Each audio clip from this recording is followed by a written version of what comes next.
Mom, sis, and grandma are family, so I was expecting each of them to contribute $30,000 as a wedding gift. But sis had the nerve to suggest not inviting grandma to the wedding because accommodating her wheelchair would be too much trouble. I was stunned by what sis said. It gave me a headache. Grandma, whom sis didn't want at the wedding, is like a mother to us. Plus, it's entirely sis's fault that grandma needs a wheelchair. I couldn't believe it. I couldn't even think of her as my sister anymore. My name is Jessica. Growing up, my sister Chloe and I had a tough time. Dad was a violent drunk, and Mom always took the brunt of it while trying to protect Chloe and me. It was heartbreaking to see Mom covered in bruises. Dad was like a storm every time he came home, wreaking havoc. Chloe and I spent our childhood huddled in a corner, waiting for the chaos to subside. As you might imagine, our parents eventually divorced. Dad was furious about the divorce, but somehow Mom managed to go through with it. Custody went to Mom, so Chloe and I ended up living in Mom's childhood home, where we began living with Mom, Grandma, and me.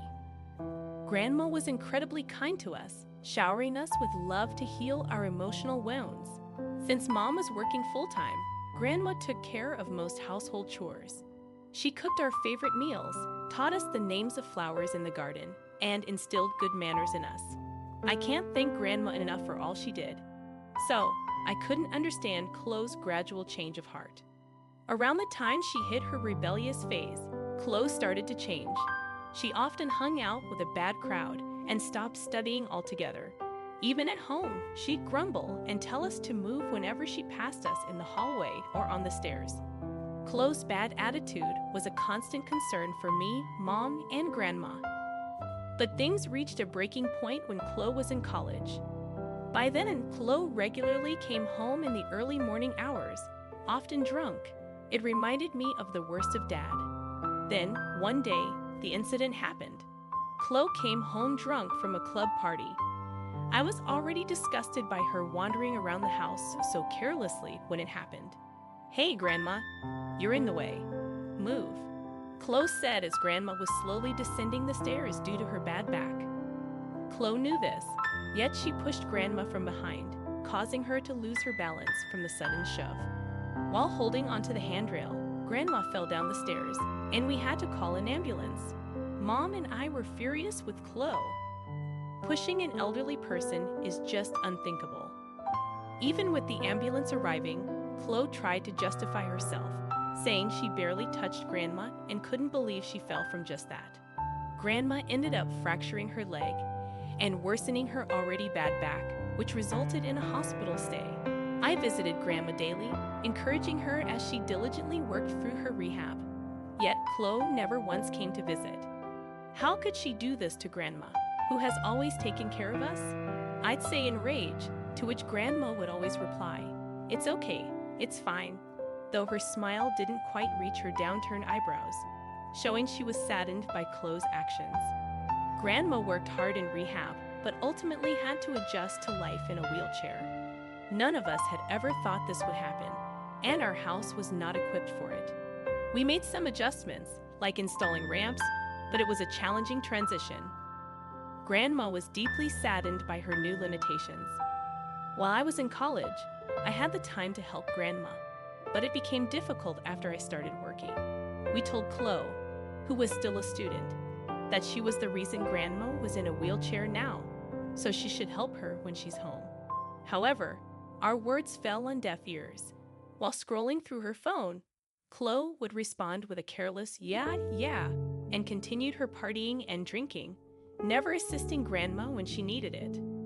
Our patience was wearing thin with Chloe, but the tipping point came when she announced she was getting married and pregnant.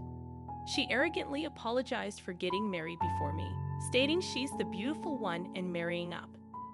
Chloe started talking about her dream wedding with a far-off look in her eyes. Apparently, she's planning to have the ceremony sooner rather than later to avoid being visibly pregnant. With her wealthy husband providing ample funds, Chloe boasted about having the wedding of her wildest dreams, wearing a princess-like dress, planning surprises, and going all out with the food. She even had the audacity to tell Mom and me that we should feel grateful for being invited. While I found Chloe's behavior intolerable, she's still my sister. I was genuinely happy for her marriage and pregnancy, but being told to be grateful for an invitation was off-putting. Furthermore, Chloe only mentioned Mom and me, completely omitting Grandma. Unaware of my growing suspicion, Chloe unknowingly answers my unspoken questions. Mom, Sis, and Grandma are family, so I'm expecting wedding gifts to be around $30,000. Oh, but don't invite Grandma to the ceremony. It's a hassle to accommodate someone in a wheelchair, you know. I couldn't believe the nerve of my sister, Chloe. I knew she was out of line, but this was just too much. The amount she expected for a wedding gift was outrageous, and most shocking of all, the idea of not inviting Grandma to the wedding was unthinkable to me. Grandma stepped in to take care of us when Mom was swamped at work. She raised us with so much love. To treat Grandma like she's a burden, and to think Chloe was the one who pushed Grandma down the stairs, leading to her being wheelchair-bound. Grandma has been saying how she feels like a burden since then. Chloe's words must have cut her deep. For Grandma, who's often felt down since becoming wheelchair-bound, thinking she's a burden to everyone, Chloe's words would have been tough to hear. Though Grandma said congratulations to Chloe, her usually kind smile was tinged with sadness. I couldn't stand it anymore. A surge of anger bubbled up from within me, an anger that had been simmering ever since Grandma was pushed down the stairs. That was the moment I decided I was done considering Chloe my sister. All right, make sure you get a proper wedding gift. You better wear something nice, or you'll make my fiance's high-profile guests look bad, Chloe said, wheeling out a large suitcase from her room and leaving the house, completely ignoring Mom's angry shouts. I'm so happy to finally get out of this old, dirty house, she said, filled with spite, and left, waving her hand. Mom and Grandma were stunned for a moment, but I was burning with a desire for revenge. I shared my plan with Mom and Grandma, and although they were shaken, after all, Chloe is Mom's daughter and Grandma's granddaughter. If they disagreed, I was going to try to talk them out of it. But they thought about it for a minute and then nodded. We need to set her straight once and for all, Mom said, filled with regret about her parenting. Grandma reassured her, you were an excellent mother. It's my fault Chloe turned out this way, seeing the two of them. So hurt only fueled my determination for revenge even more. Months later, the day of Chloe's wedding arrived. Since it was a day off, I was enjoying a cozy tea time at home with a book. I looked at the clock and noticed that Chloe's wedding had already started. Grandma had even baked cookies to go with the delicious tea, making for a truly serene day off. Just then, both my and Mom's cell phones and the home landline began to ring. Frustrated by the relentless calls, Mom was about to answer the phone, but I stopped her. It's not her battle to fight. It's my revenge as the older sister. Hey sis, why aren't you at the wedding? Mom's not here either. What's going on? None of my friends are here either, so my guest seats are empty. Chloe's teary voice came through the phone. I responded calmly, do you really think Mom and I would support someone who doesn't appreciate Grandma, who has been so good to us? We all warned you multiple times about your behavior, but you ignored us. So we decided to ignore your requests. We're not coming to the wedding, and we're not sending a gift. You're lying.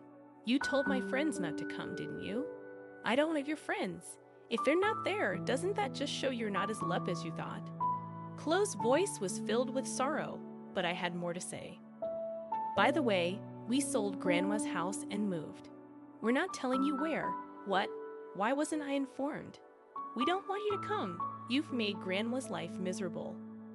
I understand that you might see my actions as cruel, but I had to stand up for Grandma, who has been mistreated.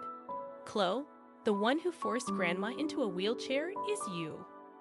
Our new home is entirely accessible, and we even designed the kitchen to be easy for Grandma to use. She baked cookies today, and we're enjoying them now in our new home. It's heartless to ask us to come to the wedding now. And as for inviting Dad, that's a terrible idea. We haven't seen Dad since the divorce, and inviting him could only lead to trouble. Dad's drinking problem is as bad as ever, and he caused a scene at the wedding reception. He grabbed the microphone and went on an uninvited rant about how lonely he felt about his daughter's marriage. He even sang a song and tripped while drunk, crashing head first into another table. Chloe's husband, being a CEO, had many business partners at the wedding who were completely disappointed by Dad's actions. Several people even left the wedding, feeling uncomfortable, and unsurprisingly, Chloe's husband and his family were furious. Chloe seemed to be under attack from all sides, but then an even bigger issue emerged. It turns out Chloe wasn't actually pregnant. Chloe, who hadn't been focused on her studies, seemed to think it was okay to later claim she had a miscarriage. She lied to her husband, claiming to be pregnant to elevate her social standing.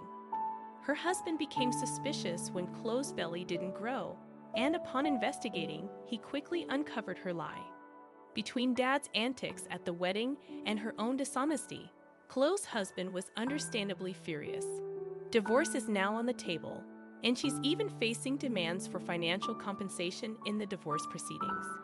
Chloe, who had never really worked a day in her life and had almost no savings, found herself in a difficult situation, kicked out of the house by her husband, and with nowhere to go. After hearing Chloe's whole story, I felt sympathy, but when she cried for help, I realized something profound. Chloe and I are not truly sisters anymore. I'm not your sister anymore. I have no intention of helping you. And if Mom and Grandma are swayed by your tears, I'll do everything to stop them from supporting you. Live your own life, Chloe. Why won't you help me with that? I said goodbye and hung up the phone on a crying Chloe. Afterward, I suggested that we didn't really need a landline phone anymore since we all have mobile phones. Both Mom and I have blocked Chloe's number, severing ties with her completely. Rumor has it that Chloe is now leading a life soaked in alcohol, struggling to make payments for the financial compensation demanded in her divorce. Maybe she really did inherit Dad's bad traits. As for me, Mom, and Grandma, the three of us are living peacefully in our accessible home.